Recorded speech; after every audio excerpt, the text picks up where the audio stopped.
The point में आपका स्वागत। सच है बेखबर तो बने रहिए चैनल पर, क्योंकि आजकल मीडिया आपको सच नहीं दिखाती, आपको सिर्फ झूठ परोसा जा रहा है। ईरान में लगभग प्रदर्शनकारी जो थे, जो प्रदर्शन का मामला था और वहां के लोगों का जो अंदरूनी प्रदर्शन था वो लगभग खत्म होने को हो रहा है। इसमें इजराइल और अमेरिका को पीछे हटना पड़ा, क्योंकि वहां की सुरक्षा एजेंसियां, जो खुफिया एजेंसी है, सुरक्षा एजेंसियां काफी चौकड़ी थी, काफी कड़ी निगरानी थी। तो चलिए देखते हैं क्या है मामला और ईरान की एजेंसीज कौन कौन सी है, खुफिया एजेंसी कितने लेयर में काम करती है। तो बने रहिए।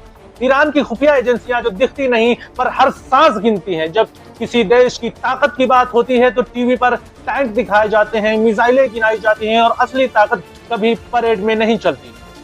असल ताकत उन कमरों में बैठी होती है जहां कैमरा नहीं जाता और सवाल वापस नहीं आते। ईरान में उस ताकत का नाम है खुफिया तंत्र।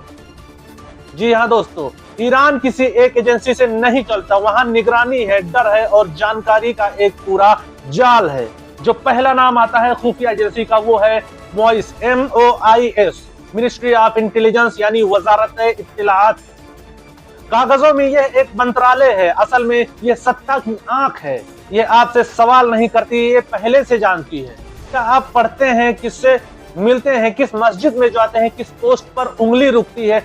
कहा जाता है ईरान में अगर आप चुप हैं तो MOIS जानता है कि आप कब बोल सकते हैं। देश के भीतर विरोध, देश के बाहर शरण में बैठे असंतुष्ट पत्रकार, छात्र, महिलाएं, धार्मिक मतभेद सब फाइल में दर्ज है। रैंक नंबर 1, क्योंकि यही तय करती है कि सामान्य नागरिक कौन है और खतरा कौन। जो दूसरा नाम आता है खुफिया एजेंसी का ईरान में वो है IRGC इंटेलिजेंस, रिवॉल्यूशनरी गार्ड की खुफिया शाखा।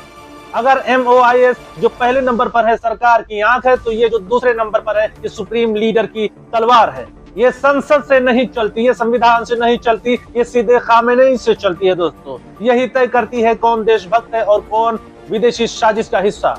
यही एजेंसी प्रदर्शन को दंगा बनाती है और दंगे को राष्ट्रीय सुरक्षा का मामला।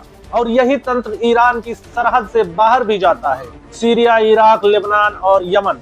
कुद्स फोर्स इसी सोच की पैदाइश है। कागज पर रैंक 2 नंबर पर आती है, लेकिन कई बार असल ताकत में रैंक 1 में रहती है। जो तीसरी परत है इंटेलिजेंस की वो है ओगाब 2।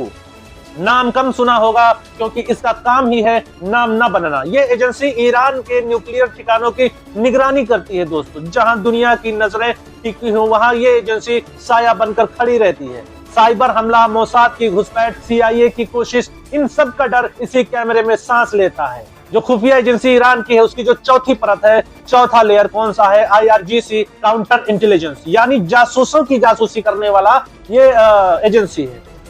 ये बाहर नहीं देखती, ये भीतर देखती है। यानी IRGC के भीतर कोई सवाल तो नहीं पूछ रहा, कोई सोच तो नहीं रहा, कोई शक तो नहीं कर रहा, क्योंकि सत्ता को सबसे ज्यादा डर बाहर से नहीं भीतर से होता है।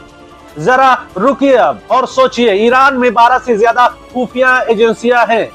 हर एजेंसी दूसरी पर नजर रखती है, हर नजर एक डर पैदा करती है दोस्तों।